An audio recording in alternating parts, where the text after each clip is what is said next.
Journaling. It's an integral part of your healing. I promise you it is. You know, there are things that we can remember, but your memory tells you a way different story than the truth does. And your memory will also remind you of the situation, but it won't remind you how you felt about the situation. Journaling is so important for mental health.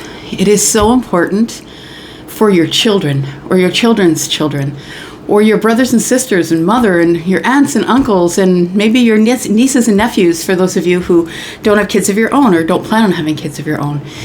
And even if you don't, it's really an integral part of your mental health. I promise you it is. So I've been journaling for about 16 years, and 10 of those years, I would say the last 10 of these years, I really got the hang of it. Things that I know that I should write down, or when I'm having a hard time coming up with the answer, this is a great way to tap into the higher self and get your truth. So if you're brave enough to write down the truth, it could be a roadmap for someone else. And so now I've collected about 15 or 16 years worth of journals. Tell you what, it's an integral part of my healing, because when I journal, I send those journals to my psychologist, and then he has all kinds of fodder about how to treat me. I have complex PTSD. For those of you who've never been here before, my name is Elsie and I'm a tarot reader. And I have been healing, pretty well healing over the last 16 years or so, maybe the last 20 years. And so there's very different ways in which you can journal. Look, most of the time I just pick up a scribbler from the dollar store. That's it, most times. I've been doing that for the last 10 years. Pick up some pens, pick up some journals, then you start to get special pens. Maybe you don't like the way the other one flows, right? And you get to be comfortable with being honest with yourself. So these are private, right? You can be honest with yourself, but maybe you're writing because either you want to remember things. Look, I need to write down everything. I journal in many ways, but I think mostly it's to have a conversation with myself, to sit down and really tell the truth about how I felt about the situation without ridicule. Without anybody to tell me I was wrong about feeling that way or saying that thing. Then I get to write it down and be honest with me. And then I get to go back and look at it later. And as I look back at these journals from where I was to where I am, I'm such a different person. And this was such an integral part of me becoming the person that I am. So I go and get a scribbler and a pen. Number one, that's the first way you can journal. It's the quickest way. You could start this afternoon or right now. You might have a scribbler, an empty scribbler in the house that you might want to write in. That's the first thing you can do. This, there's many here, but look, I've got them in drawers, in cupboards, in boxes, and I'm hoping that I just leave them all over the place so my son one day will find them and he'll get to see my innermost thoughts. I have one son. Okay. The second way that I journal is through my planner. Look, I have a Franklin Covey planner, not sponsored, but it should be. This is what holds my life together. Well, that and a little bit of duct tape and super glue. But this is what holds my life together. I journal. I put everything in here. This is how I remember what readings I'm doing, when I'm doing those readings, and whether I'm doing weeklies, monthlies, private reads, when I have to have them done. It holds my life together. So I write everything down. I write some things in scribblers. I sometimes buy books and I will start writing in them and stop. And then I'll buy a different one and start writing and stop. There's no way to do it. I also keep a journal for my son. He turns 26 at the end of this month. He's a Leo. And I journal separately for my son. Now, I don't journal every day. You don't have to journal every day. If you want to, you can, but I don't. I don't journal every day.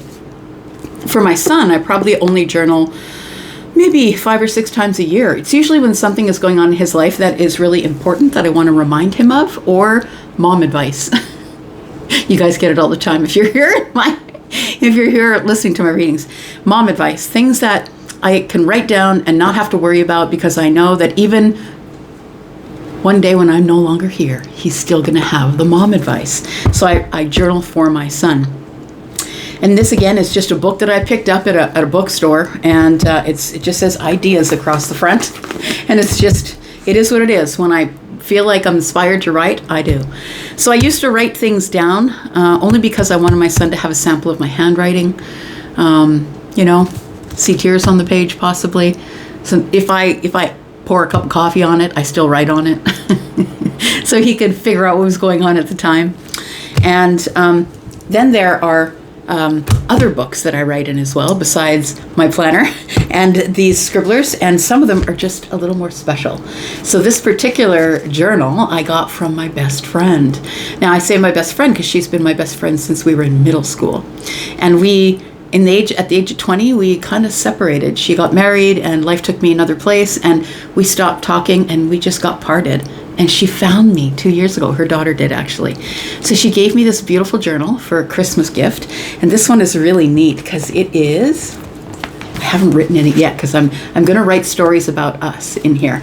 So it's made of leather. It's leather bound. And then it has these pages here that are, I would say, pressed pulp. This is what it feels like. They're very soft.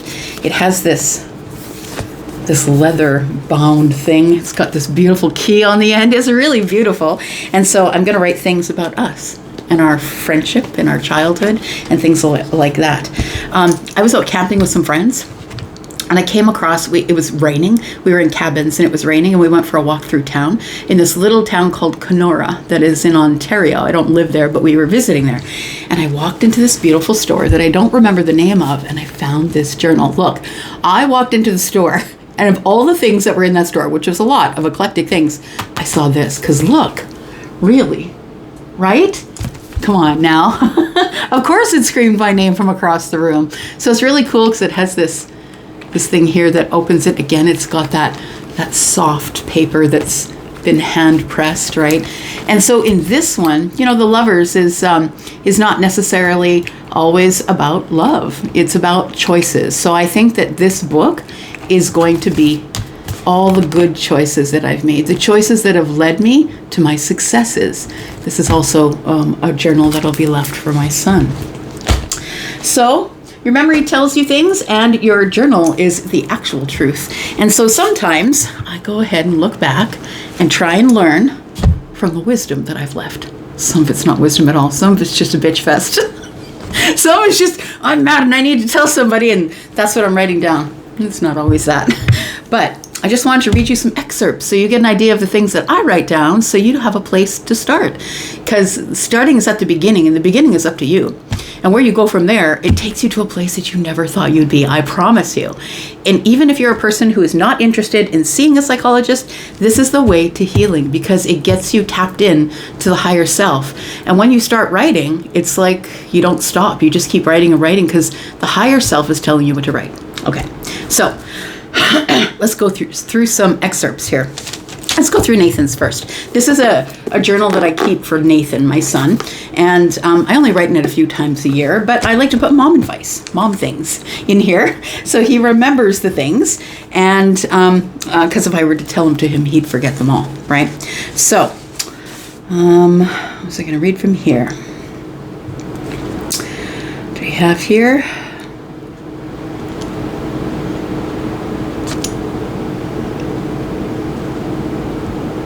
No matter what comes your way, you always manage to conquer it. That happens all the time. It happened all the way through school. And it continued to happen in your adult life. I'm just so proud of you. Never forget that.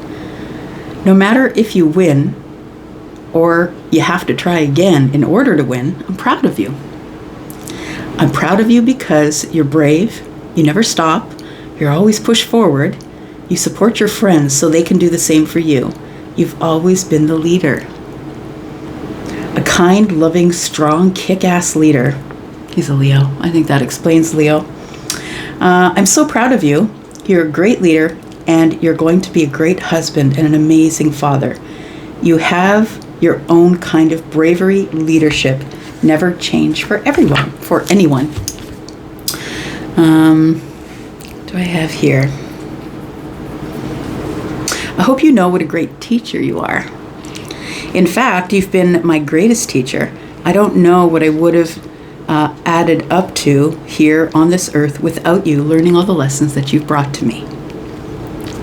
Thank you for all the teachings. You and I still have a lot to learn from each other in this life, and I'm looking forward to every single minute of it. Thank you, my angel. Thank you for picking me to be your mom. I really believe that we pick our parents, and teaching me all the things I need to know. And to date, being your mom has been the single greatest wonderful experience of my life. I love you so much, my angel. Love, Mom. Then I just write things in here, mom advice. Sometimes I've got 10 pages I've written at a time. Sometimes I have 1 page I've written at a time.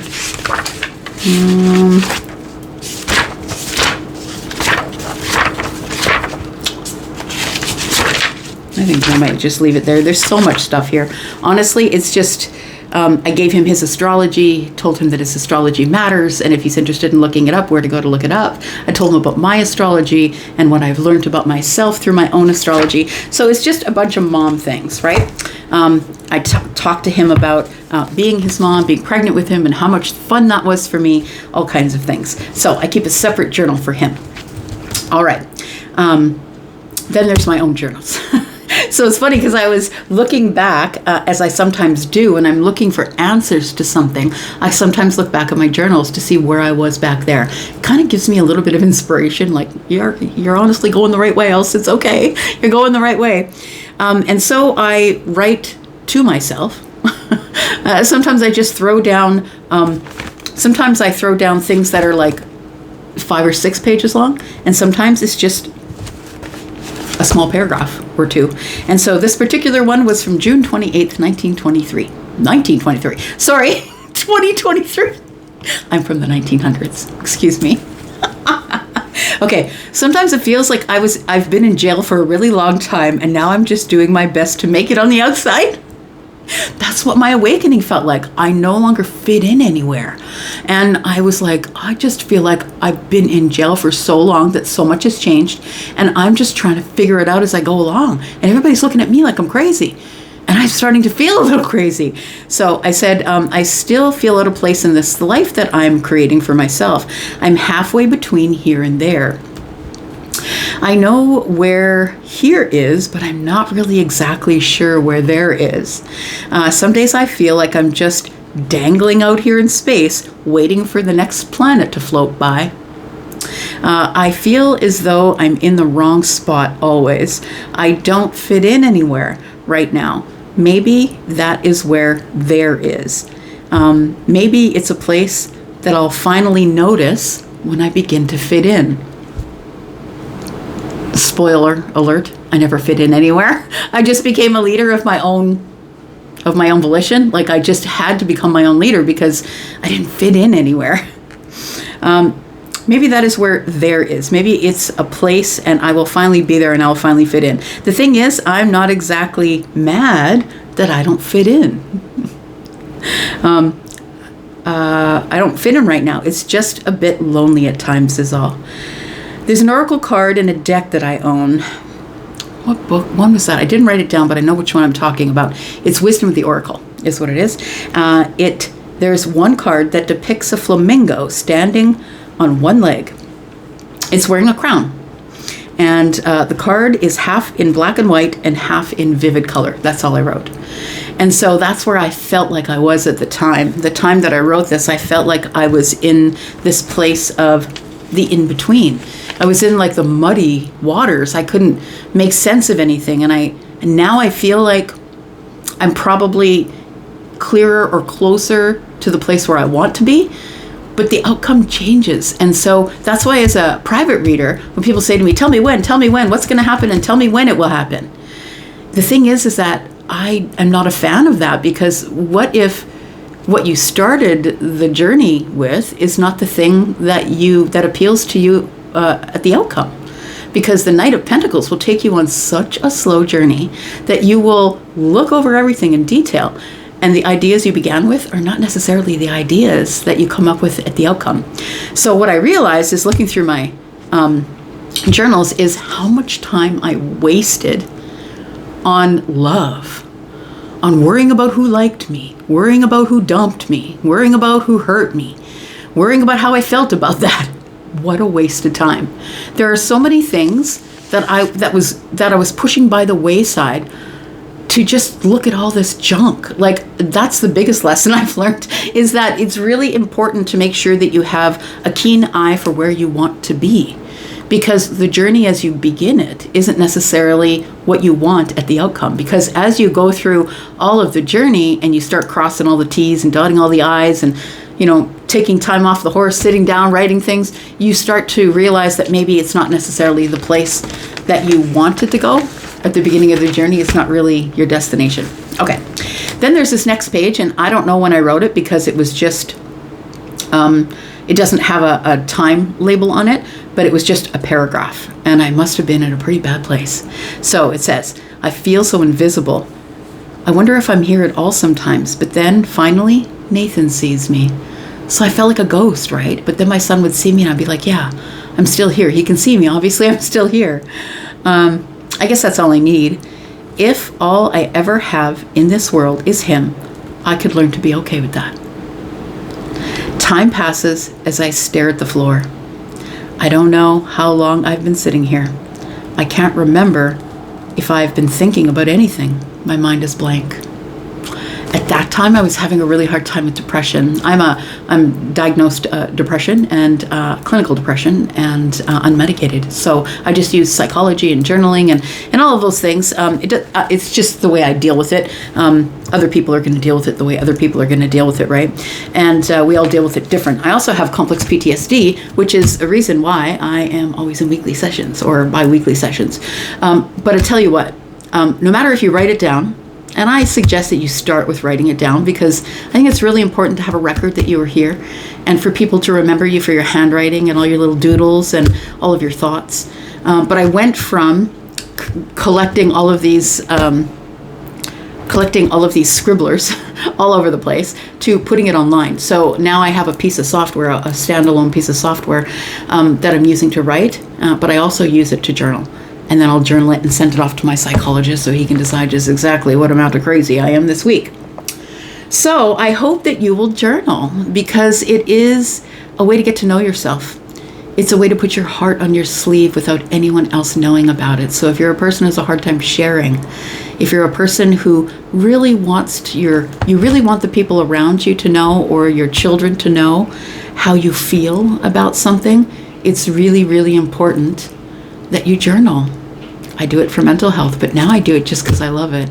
And now, all of this writing, and I got boxes, friend. I got boxes of journals like you wouldn't believe. And I am now turning them into a memoir. So look, all this information is it's going to either help you find your destination, and I think you'll probably realize that the place you started is not the place you end, because when you get on the horse, the Knight of Pentacles takes so long and gives you so much information that you realize that the place you started at was not necessarily the place you want to end up. And sometimes it's healing. Actually, I would argue and say that most times it's healing. So I hope you find a journal, whether it is just a book from the dollar store, or it is something beautiful and precious that you get from someone else or buy for yourself. Decide what you're going to put in your journal and get to it. Yeah, it doesn't matter what you write in, as long as you're recording who you are. The fact that you're here on the earth is a lottery. You just won the lottery by being here. You have a better chance of not being born than you do of being born. This is a place where you're supposed to figure it out. And I promise you, if you write it down, that you will find a place between there and here that you didn't even know existed. Look, when I wrote that in June of 2023, I had no idea where here was. But you know what I realize right now is that I was always there. There and here are actually the same place. We're standing in the room with the places that we want, the things that we want, everything that we want, but it's because we're not on the level that we need to be in order to see it. That's all. We just can't see it yet because we haven't learned the lessons along the way on the journey to get us there. It always reminds me of Toy Story. I often get Charlie, who is my guide, speaking to me in pictures, and it reminds me of Toy Story. Toy Story and all the toys that were on the shelves, the ones on the bottom shelf couldn't see the ones on the top shelf, but they could hear them. And then the ones that were on the floor, the ones that were kind of like all the creepy toys that were stuck together, pulled apart and stuck back together again. That's what it's like. It's like sometimes you can hear it, but you can't see it. But when you write it down, you go to the next level and the next shelf and the next shelf. And all of a sudden, before you know it, you can see it and hear it simultaneously. And that's where I am right now. I'm starting to see and hear the things that I actually knew back there. I didn't know how I was going to get there. But now I'm here. And now here and there are colliding. So I hope you'll journal. I hope you take the time to do that. Whatever way you decide to do that is up to you. And I'm going to go for now. Thank you so much for being here and watching. And I do appreciate your thumbs up, your hypes, whatever it is, if you decide to watch this all the way through.